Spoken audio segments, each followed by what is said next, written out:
Hello my lovely students, welcome to Ganit Vigyan. मैं हूं शालिनी। ये हमारा 5th पार्ट है चैप्टर नंबर 2 का और हम स्टडी करेंगे 2.8 स्पेशल टाइप ऑफ एंगल्स।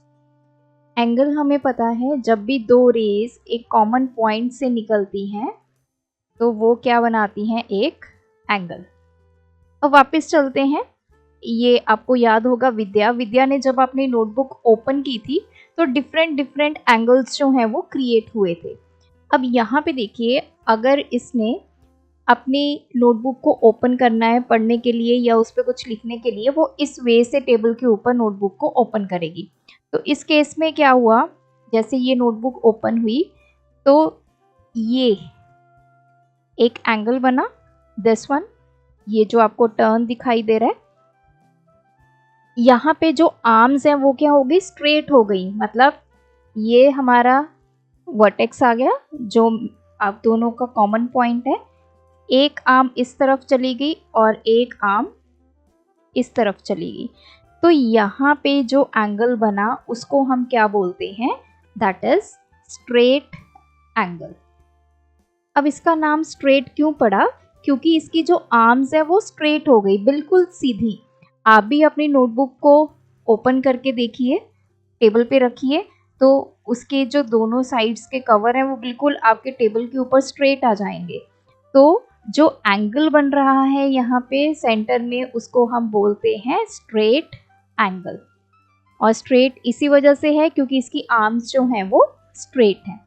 अब हमारे पास एक स्ट्रेट एंगल बन गया, जैसे आपकी ये डायग्राम में है। यहाँ पे ये O पॉइंट है, this is A and this is B। तो इसने बोला कि एक रे ले ली आपने OC, जो इसको दो पार्ट्स में डिवाइड कर रही है। तो ये हमने OC एक रे ले ली। तो यहाँ पे देखिए, इसने पूछा है, नीचे चलते हैं, is it possible to draw OC such that two angles are equal to each other in size? क्या हम एक ऐसी रेट बना सकते हैं OC ताकि हमारे ये जो एंगल्स हैं वो क्या बन जाए, इक्वल बन जाए। अब देखो यहाँ पे जो इसने OC रे बनाई है उसमें आप एंगल्स देखिए, इधर सिर्फ इतना सा एंगल है और इधर इतना सा। Obviously this angle is bigger than this angle जो ये वाली रे बना रही है। तो इस केस में तो दोनों एंगल इक्वल नहीं हुए, तो हम कैसे बना सकते हैं। हमारे पास ये है, दिस इज O, इधर है A और इधर है B। तो OC अगर हम इस तरह बना दें, बिल्कुल स्ट्रेट लाइन, तो क्या होगा, इधर जो एंगल बनेगा और इधर जो एंगल बनेगा, दोनों आपस में क्या होंगे, इक्वल होंगे। तो इसको एक एक्टिविटी के थ्रू बोला गया है। आप क्या कीजिए, एक पीस ऑफ पेपर ले लीजिए, एक रेक्टेंगुलर आपके पास पेपर है, ये देखिए, इसकी ये साइड ले लीजिए, दिस साइड इज AB। अब आपने क्या करना है, इसको फोल्ड करना है, इस तरह फोल्ड करना है कि ये वाली जो इधर वाली साइड है वो इसके ऊपर आ जाए, मतलब ओवरलैप कर जाए, बिल्कुल एक के ऊपर एक। तो बिल्कुल आपकी ये शेप बन जाए पेपर की। समझ रहे हैं, दोनों साइड्स को आपने एक दूसरे के ऊपर ओवरलैप कर देना है। तो यहाँ पे देखिए, सेंटर में आपकी एक क्रीज बन जाएगी, जैसे ये आप देख पा रहे हैं। तो इस केस में ये क्रीज बन गई, तो इधर वाला एंगल और इधर वाला एंगल आपस में क्या हो गया, इक्वल हो गया। सो इस केस में जो दोनों एंगल्स बने वो आपके इक्वल एंगल्स बने। तो हम यहाँ पे बोलेंगे कि ये दोनों एंगल्स इक्वल हैं। अब इन इक्वल एंगल्स को क्या बोला जाता है, राइट एंगल्स। तो इसका मतलब अगर हमारे पास एक स्ट्रेट लाइन है, उसके ऊपर एक दूसरी लाइन आ रही है, तो ये जो एंगल्स बनाएगी, ये दोनों एंगल्स आपस में क्या होंगे, इक्वल होंगे। और इनको कौन से एंगल्स बोला जाता है, राइट एंगल्स। इनको हम डिनोट पता है कैसे करते हैं, जैसे ये लाइन है, ऊपर ये दूसरी लाइन आ गई, इसको हम इस तरह स्क्वायर फॉर्म में डिनोट करते हैं, दीज आर राइट एंगल्स। तो इसका मतलब अगर आपके पास एक स्ट्रेट लाइन है, उसके ऊपर एक और आपने स्ट्रेट लाइन बना दी, ये जो यहाँ पे एंगल्स बने वो राइट एंगल्स होंगे, और कितने राइट एंगल्स होंगे? 2 राइट एंगल्स होंगे। So a straight angle contains 2 right angles. ये आपका स्ट्रेट एंगल था, इसके ऊपर आपने इस तरह से इसको डिवाइड कर दिया, तो ये आपके पास 2 क्या बन गए? राइट एंगल्स बन गए। और राइट एंगल्स की वैल्यू पता है कितनी होती है? 90 डिग्री। ये हम लेटर ऑन स्टडी करेंगे।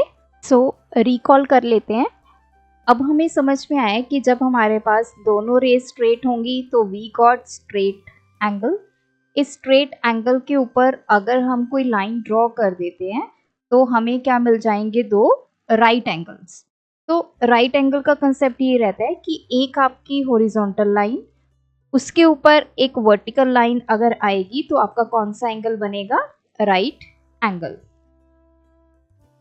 तो नेक्स्ट आते हैं, if a straight angle is formed by half of full turn. इसका मतलब क्या है? पहले तो देखिए फुल टर्न हाफ टर्न का मतलब क्या है।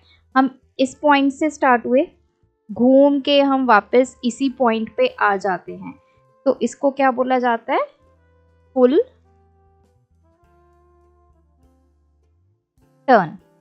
क्योंकि हम यहां से स्टार्ट हुए, वापस हम इसी पॉइंट पे आ गए। हाफ टर्न क्या होगा? हम यहां से स्टार्ट होंगे, हम घूम के यहां तक आ जाएंगे, आधा, मतलब पूरे सर्कल का हाफ। तो इसने बोला है if a straight angle is formed by half of full turn. Full turn का अगर हम हाफ कर देते हैं तो हमारे पास कौन सा एंगल बन जाता है? ये देखिए, हमारे पास स्ट्रेट एंगल बन जाता है। How much of full turn will form a right angle. जो हमारा फुल टर्न होता है उसका कितना पार्ट राइट एंगल बनाएगा? अब देखो, जो हाफ टर्न है वो कौन सा एंगल बना रहा है? स्ट्रेट। तो राइट एंगल क्या होता है? जब इसके ऊपर हमारी एक लाइन आ जाती है तो ये जो इधर वाला पार्ट इतना एंगल बन गया, ये राइट। तो ये फुल टर्न को हमने पहले तो हाफ टर्न बना दिया, अब इस हाफ टर्न को भी हमने 2 पार्ट्स में डिवाइड कर दिया। एक इधर राइट एंगल बन गया, एक इधर राइट एंगल बन गया। ऐसे ही बना ना, ये देखो, ये हमारे पास हाफ टर्न है। तो देखो, इधर भी एक एंगल बन गया राइट एंगल, इधर भी एक राइट एंगल बन गया। तो इसका मतलब क्या हुआ? जो फुल टर्न है उसका अगर हम क्वार्टर करेंगे, मतलब उसका 1/4 पार्ट करेंगे, तब हमारे पास क्या बनेगा? एक राइट एंगल बनेगा। अब देखो, राइट एंगल बहुत तरह से हो सकते हैं। जैसे ये एक लाइन है, इसके ऊपर ये हमारा क्या बन गया? Right angle. इस तरह से ये एक लाइन है, इसके ऊपर इधर एक लाइन बना देते हैं, ये बन गया राइट एंगल। ये एक लाइन है, ये एक लाइन है, ये क्या बन गया? हमारा राइट एंगल। ये एक लाइन है, इधर नीचे एक लाइन है, ये क्या बन गया? एक राइट एंगल। तो जो हमारे पास राइट एंगल होता है वो एल फॉर्म में होता है। ये देखो, ये सभी कौन सी फिगर्स बना रहे हैं? एल बना रहे हैं ना, एल शेप। तो जहाँ पे भी एक हॉरिजॉन्टल लाइन होगी, एक वर्टिकल लाइन होगी, आपस में ये जहाँ पे इंटरसेक्ट करेंगे वहाँ पे क्या बनेगा? आपका राइट एंगल बनेगा। And right angle is always in the shape of L. अब ये जो लाइंस होती हैं, ये 2 लाइंस मिलके राइट एंगल बना रही है ना, एक हॉरिजॉन्टल लाइन है, एक वर्टिकल लाइन है। इन लाइंस को बोला जाता है परपेंडिकुलर लाइंस। जैसे मैंने एक लाइन ये ड्रॉ की और इसके ऊपर एक लाइन ये ड्रॉ की, दीज टू, इसको हम नेम दे देते हैं। ये पॉइंट ओ ले लीजिए, ये ए ले लीजिए और ये बी। ये ओ ए और ओ बी, इसको क्या बोला जाएगा? परपेंडिकुलर लाइंस बोला जाएगा। लेकिन कब? जब ये राइट एंगल बना रही होंगी। इसके अलावा इसको परपेंडिकुलर लाइंस नहीं बोला जाता है। So these are called perpendicular lines.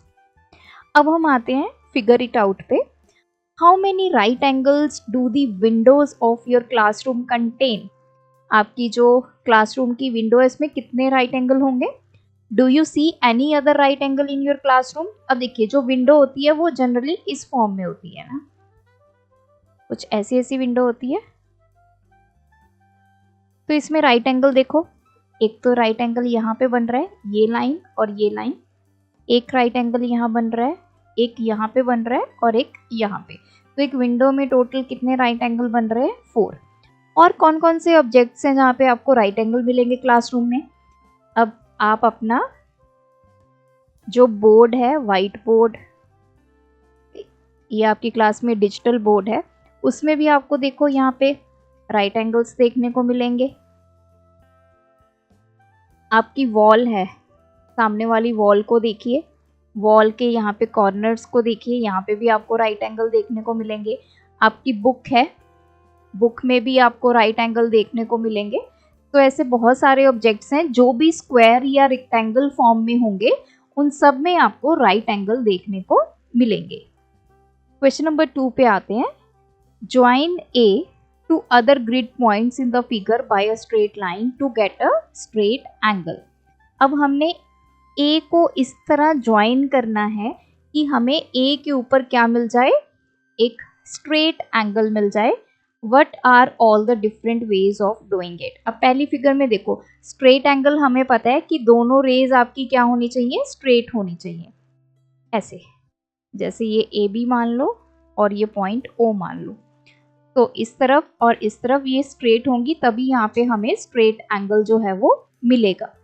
अब ए पॉइंट पे हमें स्ट्रेट एंगल चाहिए, तो मैं क्या करूँगी, इसको यहाँ पे मैंने इसको ज्वाइन कर दिया, तो देखो ये एंगल कौन सा बन गया? स्ट्रेट एंगल बन गया। अब ए पॉइंट पे यहाँ पे अगर हम इसको ऐसे करके ज्वाइन कर दें, तो यहाँ पे भी हमें क्या मिल गया?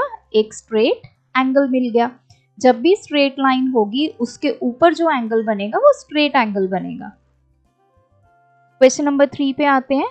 Now join A to the grid points in the figure by a straight line to get a right angle. अब हमें चाहिए राइट एंगल। ए के ऊपर, ए पॉइंट बोला है ना उसने, मतलब राइट एंगल क्या होता है? एक हॉरिजॉन्टल लाइन, उसके ऊपर वर्टिकल लाइन। जैसे ये पॉइंट ए है तो यहाँ पे बन गया हमारा राइट एंगल। तो एक लाइन तो ये है, अगर मैं यहाँ पे इसको ऐसे बना दूं तो ये राइट एंगल बन गया। सिमिलरली अगर ये हमारे पास ए बी ऑलरेडी है और मैं इसको, ये देखिए, ऐसे ज्वाइन कर दूं, तो ये भी तो मेरे पास एक राइट एंगल बन गया। तो इस केस में ऐसे 2 राइट एंगल बनेंगे। अब यहाँ पे देखते हैं, ये ए बी है, ए के ऊपर मुझे राइट एंगल चाहिए। अगर मैं इसको ऐसे ज्वाइन कर देती हूँ तो ये हमारा क्या बन गया? एक राइट एंगल बन गया। या फिर ये ए बी लाइन है, इस तरफ यहाँ से मैं इसको ऐसे ज्वाइन कर देती हूँ, तो ये और ये वाली लाइन भी राइट एंगल बना रही है। सो 2 वेज हैं दोनों फिगर्स में, आप कैसे भी इसको ज्वाइन कर सकते हैं। Question number 4, get a slanting crease on the paper. Now try to get another crease that is perpendicular to the slanting crease. How many right angles do you have now? Justify why the angles are exact right angles. अब देखिए यहाँ पे मैंने एक paper ले लिया है, आप इसको कैसे भी करके एक आपने इस तरह से क्रीज बनानी है।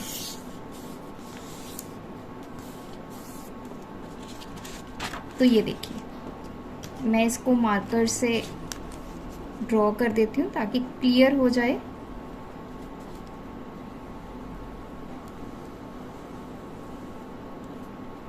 तो ये हमारी स्लांटिंग क्रीज बन गई, मतलब स्लांट, टेढ़ी। अब क्या बोला है कि एक अनदर क्रीज बनाइए that is perpendicular to the slanting crease. अब इसके परपेंडिकुलर हमने एक क्रीज बनानी है, तो आप क्या करेंगे, ये जो दोनों एंड्स हैं क्रीज के, इनको यहाँ से ऐसे करके ज्वाइन करेंगे और अपने पेपर को इस तरह से यहाँ से फोल्ड करेंगे। ये देखिए ये आप देख रहे हैं, मैंने इनको आपस में ज्वाइन किया और इसको ऐसे करके फोल्ड कर दिया। अब इसको ओपन करेंगे तो आप देख सकते हैं एक यहाँ पे दूसरी क्रीज बन गई है, this one which is perpendicular to this line. तो जब दो हमारे पास परपेंडिकुलर लाइंस होती हैं वो हमेशा राइट एंगल बनाती हैं। और कितने राइट एंगल्स बने हमारे पास? 1